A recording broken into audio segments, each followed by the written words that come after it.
ये हालते थे दूसरी खुर्ची का भी।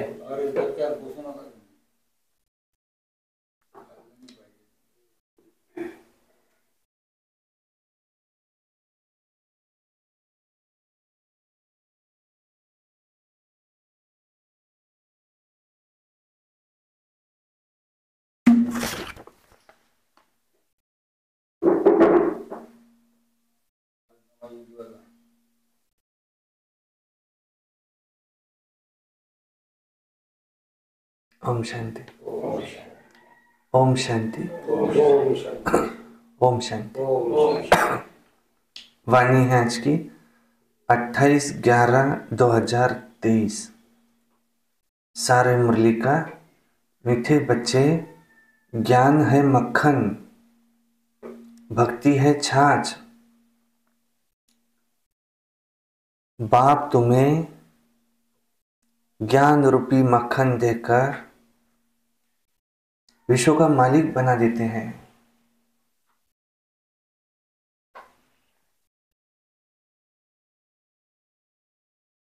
इसलिए श्री कृष्ण के मुख में मक्खन दिखाया है। प्रश्न है, निश्चय बुद्धि की परख क्या है? निश्चय के आधार पर क्या प्राप्ति होती है? उत्तर है नंबर 1, निश्चय बुद्धि बच्चे क्षमा पर फिदा होने वाले सच्चे परवाने होंगे। जो निश्चय बुद्धि होगा वो सच्चा परवाना, क्षमा पर फिदा होने वाला होगा। फिरी लगाने वाले नहीं। जो क्षमा पर फिदा हो जाते हैं वही राजाई में आते हैं। फेरी लगाने वाले तो प्रजा में चले जाते। फेरी लगाने वाले माना बहुत अच्छा कह करके कभी आना कभी नहीं आना। लेकिन जो फिदा होते हैं वो रेगुलर मुरली क्लास, सारी धारणाओं पर भी चलते हैं। और जो फेरी लगाने वाले हैं वो कभी आए कभी ना आए। 2 नंबर है, धरत परिये पर धर्म न छोड़िए। ये प्रतिज्ञा निश्चय बुद्धि बच्चों की होती है। वे सच्चे प्रीत बुद्धि बन देह सहित देह के सब धर्मों को भूल एक बाप की याद में रहते हैं। गीत है आज का, छोड़ भी दे आकाश सिंहासन। ओम शांति। ओम शांति। भगवान वाच। भगवान किसको कहा जाता? निराकार परम पिता को ही भगवान कहा जाता है। भगवानुवाच किसने कहा? उस निराकार परम पिता परमात्मा ने कहा। निराकार बाप निराकार आत्मा को ही बैठ समझाते हैं और निराकार आत्मा इस शरीर रूपी कर्मेंद्रियों के द्वारा सुनती है। आत्मा को न मेल कहा जाता है न फीमेल कहा जाता है, उसको तो आत्मा ही कहा जाता है। आत्मा स्वयं इन ऑर्गन्स के द्वारा कहती है कि मैं एक शरीर छोड़ दूसरा लेती हूं। जो भी मनुष्य मात्र है सब आपस में ब्रदर्स है। जब निराकार परमपिता परमात्मा की संतान है तो आपस में भाई भाई हुए। आत्मा आत्मा आपस में भाई भाई हुए और प्रजापिता ब्रह्मा की संतान आपस में भाई बहन हुए। ये हमेशा सबको समझाते रहो। भगवान रक्षक है, भक्तों को भक्ति का फल देने वाला है। तो बाप समझाते हैं सर्व का सद्गति दाता एक मैं ही हूँ, सर्व का शिक्षक बन मैं ही श्रीमत देता हूँ, सर्व का सद्गुरु भी फिर मैं ही हूँ। उनको कोई बाप नहीं, टीचर नहीं, कोई सद्गुरु नहीं, वही बाप प्राचीन भारत का राजयोग सिखलाने वाला है। श्री कृष्ण नहीं, श्री कृष्ण को सब बाप नहीं कह सकते, उनको दैवी गुणधारी स्वर्ग का प्रिंस कहा जाता है। पतित पावन सर्व का सद्गति दाता वो एक को ही कहा जाता है, वो शिव है। अभी तो सब दुखी हैं, सभी पाप आत्माएं हैं, इस समय सब भ्रष्टाचारी हैं। भारत ही सतयुग में दैवी श्रेष्ठाचारी था, फिर वो भ्रष्टाचारी आसुर राज्य होता है द्वापर से, और इस समय तो बहुत ही भ्रष्टाचारी है। सब कहते हैं हे पतित पावन आओ, आकर के हमें पावन बनाओ, आकर के वो राम राज्य स्थापन करो। तो अभी रावण का राज्य है, रावण को वर्ष वर्ष जलाते हैं, लेकिन रावण को कोई भी विद्वान आचार्य पंडित ये जानते नहीं। सतयुग से त्रेता तक है राम राज्य, द्वापर कलयुग है रावण राज्य। इसको ही कहा जाता है सतयुग त्रेता ब्रह्मा का दिन, सो ब्रह्मा कुमार ब्रह्मा कुमारियों का भी दिन, माना ब्राह्मणों का भी दिन, और ब्रह्मा की रात माना द्वापर कलयुग, तो ब्रह्मा कुमार ब्रह्मा कुमारियों की भी रात। अभी रात पूरी हो, दिन आना है, गाया हुआ है विनाश काले विपरीत बुद्धि। तो तीन सेनाएं हैं। परम पिता परमात्मा को कहा जाता है बिलवेड मोस्ट गॉडफादर,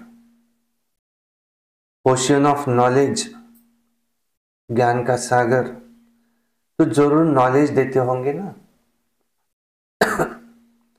सृष्टि का चैतन्य बीज रूप है, सुप्रीम सोल है, अर्थात ऊंचे से ऊंच वो भगवान है। परंतु ऐसे तो नहीं कि वो सर्वव्यापी है, नहीं, सर्वव्यापी कहना ये बाप को डिफेम करना है, ये तो उनकी ग्लानि है। बाप कहते हैं ग्लानि करते करते एकदम धर्म ग्लानि हो गई है, भारत कंगाल भ्रष्टाचारी बन गया है। ऐसे समय पर मुझे आना पड़ता है। भारत मेरा बर्थ प्लेस है, सोमनाथ का मंदिर, शिव का मंदिर यही है भारत में। तो मैं अपने बर्थ प्लेस को ही फिर स्वर्ग बनाता हूँ। किसी अन्य देश को बाबा स्वर्ग नहीं बनाते, सिर्फ भारत को ही स्वर्ग बनाते, क्योंकि भारत उनका बर्थ प्लेस है। उनका माता के कोख के द्वारा जन्म होता नहीं, वो दिव्य अवतरण होता है, परमात्मा का अवतरण गाया हुआ है। उनके लिए कहा जाता है परकाया प्रवेश, किसी और के तन में आकर के वो प्रवेश करते हैं, उसको ही कहा जाता है उनका दिव्य जन्म होता है। और वो आकर के इस भारत को पतित से पावन बनाते हैं। तो भारत सभी का तीर्थ स्थान है, और उसमें भी आबू आबू माउंट आबू ये सबका तीर्थ स्थान है। तुमको सारी दुनिया में ये संदेश पहुंचाना है। शांति स्तंभ के ऊपर लिखा है कि ये आबू माउंट आबू ही ये सबका तीर्थ स्थान है, और यहाँ से ही तुमको गति सदगति मिलती है। यहीं पर 4 धाम है, हिस्ट्री हॉल, शांति स्तंभ, बाबा का कमरा और कुटिया। ये भारत, ये बर्थ प्लेस है, उसको ही स्वर्ग बनाता हूं। फिर रावण द्वापर से इसको नरक बनाता है। रावण माना 5 विकार, काम, क्रोध, लोभ, मोह, अहंकार। अर्थात रावण की मत पर चल, तुम स्वर्गवासी से नरकवासी बने, आसुरी संप्रदाय बनते। फिर उन्हों को बदलकर मैं दैवी संप्रदाय श्रेष्ठाचारी बनाता हूँ। ये विषय सागर है, वो क्षीर सागर है। ये कलयुग है विषय सागर और सतयुग है क्षीर सागर। वहाँ घी की नदियाँ बहती हैं। सतयुग त्रेता में भारत सदा सुखी साल्वेंट था। हीरे जवाहरों के तो महल थे, और अभी तो भारत 100% इनसॉल्वेंट बन पड़ा है। मैं ही आकर के 100% सॉल्वेंट श्रेष्ठाचारी बनाता हूं। कौन कह रहे हैं? शिव बाबा। अब ऐसे भ्रष्टाचारी बन गए हैं जो अपने दैवी कुल को भी भूल गए हैं। हमारा ओरिजिनल धर्म कौन सा है? आदि सनातन देवी देवता धर्म भूल गए हैं। बाप बैठ समझाते हैं, भक्ति मार्ग है छाछ, ज्ञान मार्ग है मक्खन। श्री कृष्ण के मुख में मक्खन दिखलाते हैं, यानी विश्व का राज्य था। लक्ष्मी नारायण विश्व के मालिक थे। बाप ही आकर के बेहद का वर्षा देते हैं, अर्थात विश्व का मालिक बनाते हैं, और कहते हैं मैं विश्व का मालिक नहीं बनता हूँ। अगर मैं मालिक बनूं तो मुझे भी माया से हार खानी पड़े। कहते हैं मैं विश्व का मालिक नहीं बनता हूँ, माया से हार तुम खाते हो, और फिर जीत भी तुमको पानी है। ये 5 विकारों में तुम फंसे हुए हो। अभी मैं तुमको मंदिर में रहने लायक बनाता हूँ। सतयुग बड़ा मंदिर है, उसको शिवालय कहा जाता है, शिव का स्थापन किया हुआ, वो है सतयुग। कलयुग वैश्यालय है, यहाँ सब विकारी है। अब बाप कहते हैं देह सहित देह के सभी धर्मों को, संबंधों को भूल अपने आप को अकेला आत्मा निश्चय कर, फिर मुझ बाप को याद करो। तुम बच्चों की अब एक बाप से ही प्रीत बुद्धि है, तुम और कोई को भी याद नहीं कर सकते। तुम हो विनाशकाली प्रीत बुद्धि। तुम जानते हो कि श्री श्री 108 परमपिता परमात्मा को ही कहा जाता है। 108 की माला फिरते हैं ना, ऊपर में है शिव बाबा, फिर है मात पिता माँ ब्रह्मा सरस्वती, और फिर उनके बच्चे, वो जो भारत को पावन बनाते हैं। रुद्राक्ष की भी माला गाई हुई है, उसको इसलिए रुद्र कहा जाता है, शिव को ही रुद्र कहा जाता है। तो रुद्र यज्ञ भी कहा जाता है। कितना बड़ा ये राजस्व अश्वमेघ अविनाशी ज्ञान यज्ञ है, कितने वर्षों से चला आता है, 1936 से लेकर। जो भी अनेक धर्म आदि है सब इस यज्ञ में खत्म हो जाने वाले हैं, तो फिर ये यज्ञ पूरा होगा। यहाँ है अविनाशी बाप का अविनाशी यज्ञ। सब सामग्री इस यज्ञ में स्वाहा हो जानी है। पूछते हैं विनाश कब होगा? अरे जो स्थापना करते हैं उनको ही फिर पालना करनी होती है। यहाँ है शिव बाबा का रथ, ब्रह्मा बाबा है शिव बाबा का रथ। शिव बाबा निराकार इसमें आते हैं तो इसमें वो रथी है, बाकी कोई घोड़े गाड़ी आदि की बात नहीं। गीता का ज्ञान उस घोड़े गाड़ी में नहीं दिया, ये शरीर रूपी घोड़ा गाड़ी, इसमें बैठ करके हम सब ज्ञान अर्जन करने वाले अर्जुनों को एक ज्ञान दिया। हे अर्जुन माना हे आत्मा, हम सभी को एक ज्ञान दिया। अमर कथा एक पार्वती को नहीं सुनाई, ये पार्वती में रहने वाली ये जो सब पार्वतियाँ है, उन्हों को आकर के अमरनाथ ने ये अमर कथा सुनाई। तीजरी की कथा, ये तीसरा नेत्र जागृत करने की कथा, यशो बाबा ही आकर के हमें सुन। सत्यनारायण की कथा, इसको सत्यनारायण की भी कथा कहा जाता है, या ये वही गीता का ज्ञान है कि जिससे हमारी गति सदगति होती है। इसमें वाक्य आते मन मना भव, मन ही मन एक मुझ बाप को याद करो। तो बाप समझाते हैं पहले पहले अव्यभिचारी भक्ति है।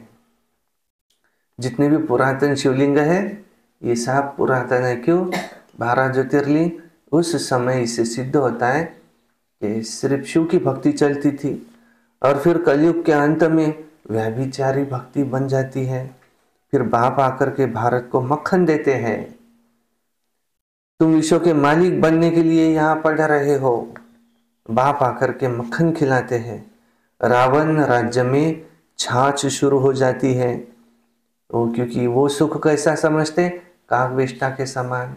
रावण राज्य में जो सुख है वो सुख के बाद दुख है, इसलिए उस सुख को कागवेष्टा के समान सुख समझा जाता, इसलिए उसको कहा जाता है छाछ। रावण राज्य में छाछ शुरू होती है। ये सब समझने की बातें हैं। नए बच्चे इन बातों को समझ नहीं सकते। परम पिता परमात्मा को ज्ञान का सागर कहा जाता है। बाप कहते हैं मैं भक्ति मार्ग से किसी को भी नहीं मिलता हूँ। बाप कहते मैं भक्ति मार्ग से किसी को भी नहीं मिलता हूँ।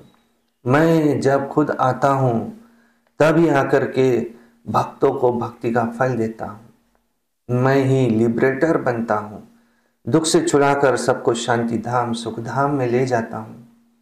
तो निश्चय बुद्धि विजयंती, संशय बुद्धि विनश्यंती। बाप क्षमा भी है, उस पर परवाने, हम सब परवाने एकदम फिदा हो जाते हैं। और कोई कोई परवाना बस फेरी लगा करके चले जाता है, जो फिदा नहीं होता है। क्यों नहीं फिदा होता है? क्योंकि उसको निश्चय नहीं है, समझा नहीं है, कुछ भी समझता नहीं, समझते कुछ भी नहीं है। फिदा होने वाले बच्चे तो जानते हैं कि बरोबर बेहद के बाप से हमको बेहद का वर्षा मिलता है, तो क्यों नहीं फिदा होंगे। जो सिर्फ फेरी पहनकर चले जाते हैं वो तो नंबरवार प्रजा में आएंगे।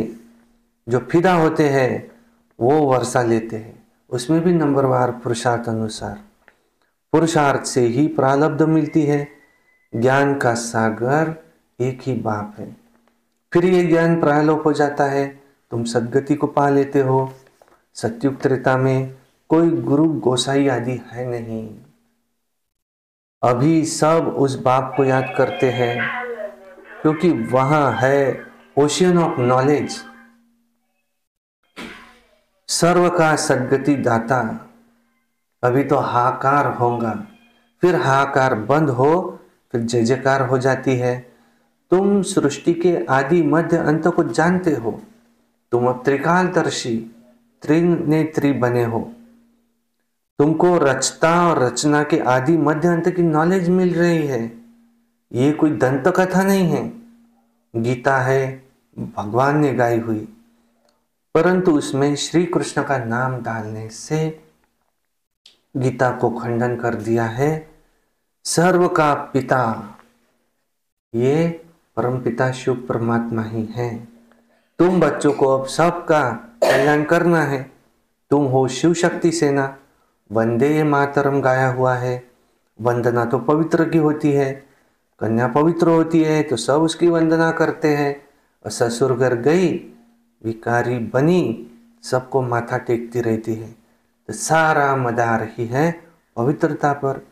ये भारत पवित्र गृहस्थ धर्म था, अभी अपवित्र गृहस्थ धर्म है। यहाँ तो दुख ही दुख है। सतयुग में ऐसे होता नहीं। बाप बच्चों के लिए हथेली पर तीरी पर बहिष्ठ लेकर के आए हैं। तो गृहस्थ व्यवहार में बल रहो, पर रहते बाप से जीवन मुक्ति का वर्षा ले सकते हो। इसमें घर बार छोड़ने की कोई बात नहीं है। सन्यासियों का निवृत्ति मार्ग है, वो अलग है। तुम्हारा है प्रवृत्ति मार्ग। अब बाप फिर से प्रतिज्ञा करते हैं, बाबा हम पवित्र दुनिया के मालिक जरूर बनेंगे, और फिर धरत परिये पर धर्म न छोड़िए, 5 विकारों का दान दो तो माया का ग्रहण छूटे, 16 कला संपूर्ण बनेंगे। सत्युग में है 16 कला संपूर्ण निर्विकारी, होवनहार, मर्यादा पुरुषोत्तम, सर्वगुण संपन्न, संपूर्ण पवित्र। अब श्रीमत पर चल, फिर तुमको ऐसा श्रेष्ठ बनना है। भगवान है गरीब निवास। साहूकार इस ज्ञान को उठा नहीं सकते, क्योंकि वो तो समझते हैं हमको धन आदि बहुत है, हम तो स्वर्ग में बैठे हैं, इसलिए अबलाए अहिल्याए वही ज्ञान लेती है। तो भारत तो गरीब है, उसमें भी जो गरीब साधारण है उन्हों को ही बाप अपना बनाते हैं। उन्हों की तकदीर में है, क्योंकि सुदामा का मिसाल गाया हुआ है ना। साहूकारों को तो समझने की फुर्सत ही नहीं है। जिसे राजेंद्र प्रसाद, भारत के प्रथम राष्ट्रपति, उनके पास बच्चियां जाती थी, कहती थी बेहद के बाप को जानो तो तुम हीरे तुल्य बन जाएंगे, 7 रोज का तो कोर्स करो। तो कहता था हाँ बात तो बहुत अच्छी है, हाँ रिटायर होने के बाद मैं ज़रूर कोर्स उठाऊंगा। अच्छा, फिर रिटायर हुआ तो बोले अभी तो मैं बीमार हूँ। तो बड़े बड़े आदमियों को देखो तो फुर्सत नहीं है, तो पहले जब 7 रोज का कोर्स पूरा करे तो नारायणी नशा चढ़े, ऐसे थोड़ी रंग चढ़ेगा। 7 रोज के बाद फिर पता चलता है लायक है व नहीं है। लायक होगा तो पढ़ने के लिए पुरुषार्थ में लग पड़ेगा। जब तक भट्टी में पक्का रंग नहीं लग जाता तब तक बाहर जाने से रंग उड़ जाता है। इसलिए पहले 7 रोज भट्टी में बिठाकर पक्का रंग चढ़ाना चाहिए। अच्छा, मीठे मीठे सिक्की लधे बच्चों प्रति माता पिता बाप दादा का याद प्यार और गुड मॉर्निंग। रूहानी बाप की रूहानी बच्चों को नमस्ते, और हम रूहानी बच्चों की रूहानी बाप दादा को याद प्यार गुड मॉर्निंग नमस्ते। सदा रहो हंसते, कम बोलो, धीरे बोलो, मीठा बोलो, सत्य बोलो और सोच समझ कर बोलो। शुक्रिया बाबा। वाह बाबा वाह, वाह ड्रामा वाह, वाह मेरा भाग्य वाह, वाह ब्राह्मण परिवार वाह, मैं बाबा का, बाबा मेरा। योगी बनो, पवित्र बनो, रोज अमृत वेला, हमें रोज प्रातः मुरली, हमें सारा दिन सर्विस, हमें सायंकाली 6:30 से 7:30 योग, और रोज रात्रि सोने से पहले चार्ट लिखा, और हमें पीछे क्रोध नहीं करना है, और पीछे ब्रह्मा भोजन बनाकर बाबा की संपूर्ण फोटो के आगे भोग लगाकर हॉल में समर्पित बहनों का बड़ा प्रोग्राम लेना है, और सामने सरस्वती भवन में ब्रह्मा भोजन भी होगा। अच्छा, आज बाबा ने क्या कहा? वो है ओशियन ऑफ नॉलेज। उनका कोई टीचर नहीं, उनका कोई बाप नहीं, उनका कोई सद्गुरु नहीं, वो है liberator, guide, ocean of knowledge. सारा मदार है पवित्रता पर, सारा मदार ही है पवित्रता। राजाओं का राजा नहीं बनता, नहीं तो फिर बाबा ने कहा मैं राजाओं का राजा नहीं बनता, तुमको बनाता हूँ। अगर मैं भी चक्र में आऊं तो मुझे भी पथिक बनना पड़ेगा। ज्ञान है बोलते, ज्ञान है मक्खन है बोलते। ये भक्ति है छाछ, भक्ति से मैं नहीं मिलता हूँ। तो भक्ति का फल आकर के भगवान ही देते हैं, और फिर उसका फल है ज्ञान, और ज्ञान है मक्खन श्री कृष्ण के मुख में, इसलिए मक्खन दिखा है। कलियुग है विषय सागर, सतयुग है क्षीर सागर। कलयुग है विषय सागर, वो है क्षीर सागर सतयुग। बाप आकर भारत को मक्खन खिलाते हैं। पार्वतियों को अमर कथा सुनाते हैं। पार्वतन में रहने वाली हमें पार्वतियाँ, हम है अर्जुन। ये है गीता का ज्ञान सच्चा सच्चा। और वो कौन सा घोड़ा गाड़ी है? ये ब्रह्मा बाबा का शरीर रूपी रथ।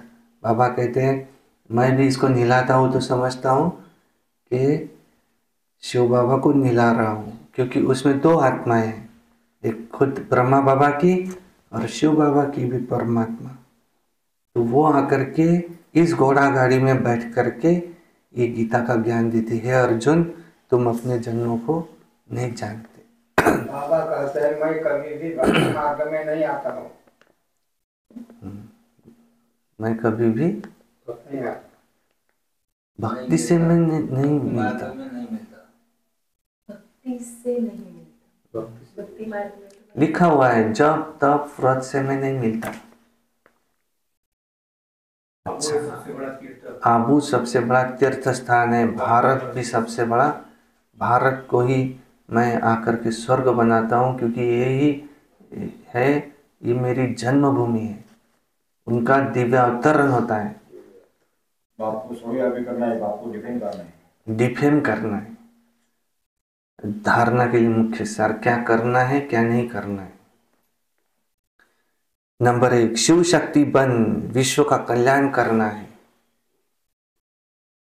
पवित्रता के आधार पर कौड़ी तुल्य मनुष्यों को हीरे जैसा, हीरे तुल्य बनाना है। 2 नंबर, श्रीमत पर विकारों का दान दे संपूर्ण निर्विकारी 16 कला संपूर्ण बनना है। और क्षमा पर फिदा होने वाला परवाना बनना है। क्या नहीं बनना? फ्री पहनने वाला नहीं बनना। वरदान, परिस्थितियों को साइड सीन समझ पार करने वाले स्मृति स्वरूप समर्थात्मा भव। स्मृति स्वरूप आत्मा समर्थ होने के कारण परिस्थितियों को खेल समझती है। भले कितनी भी बड़ी परिस्थिति हो, लेकिन समर्थ आत्मा के लिए मंजिल पर पहुंचने के लिए ये सब रास्ते के साइड सीन है। लोग तो खर्चा करके साइड सीन देखने जाते हैं, तो स्मृति स्वरूप समर्थ आत्मा के लिए परिस्थिति क्या है? परिस्थिति कहो, पेपर कहो, विघ्न कहो, ये सब साइड सीन्स है। और स्मृति में है कि ये मंजिल के साइड सीन अनगिनत बार पार किए हैं। Nothing new. स्लोगन है, दूसरों की करेक्शन करने की बजाय बाप से कनेक्शन जोड़ लो तो वरदानों की अनुभूति होती रहेंगी। मातेश्वरी जी के मधुर महावाक्य है। सिर्फ ओम शब्द के उच्चारण से कोई फायदा नहीं। ओम रटो माना ओम जपो। जिस समय हम ओम शब्द कहते हैं तो ओम कहने का मतलब यह नहीं कि ओम शब्द का उच्चारण करना है। सिर्फ ओम कहने से कोई जीवन में फायदा नहीं है, परंतु ओम के अर्थ स्वरूप में स्थित होना, उस ओम के अर्थ को जानने से मनुष्य को वो शांति प्राप्त होती है। अब मनुष्य तो चाहते हैं, अवश्य चाहते हैं कि हमें शांति प्राप्त होवे। उस शांति स्थापना के लिए बहुत सम्मेलन भी करते हैं, परंतु रिजल्ट ऐसे ही दिखाई दे रही है जो और ही अशांत दुख का कारण बनता रहता है। क्योंकि मुख्य कारण है ही मनुष्य आत्मा ने जब तक 5 विकारों को नष्ट नहीं किया है, तब तक दुनिया पर अशांति ये रहेंगी ही, शांति कदाचित हो नहीं सकती। तो पहले हर एक मनुष्य को अपने 5 विकारों को वश में करना है। और अपनी आत्मा की डोर परमात्मा के साथ जोड़नी है, तो तब ही शांति स्थापन होगी। तो मनुष्य अपने आप से पूछे कि मैंने अपने 5 विकारों को नष्ट किया है, उन्हों को जीतने का मैंने प्रयत्न किया है। अगर कोई पूछे तो हम अपने 5 विकारों को वश में कैसे करें, तो उन्हों को ये तरीका बताया जाता है कि पहले उन्हों को ज्ञान और योग का वास धूप लगाओ, और साथ में परमपिता परमात्मा के महावाक्य हैं कि मेरे साथ बुद्धि योग लगाए, मेरे बल को लेकर ही, मुझ सर्वशक्तिवान प्रभु को याद करने से ही ये विकार हटते रहेंगे। अब इतनी तो चाहिए साधना जो खुद परमात्मा आकर के हमें जो सिखाता है। अच्छा, ओम शांति शांति शांति।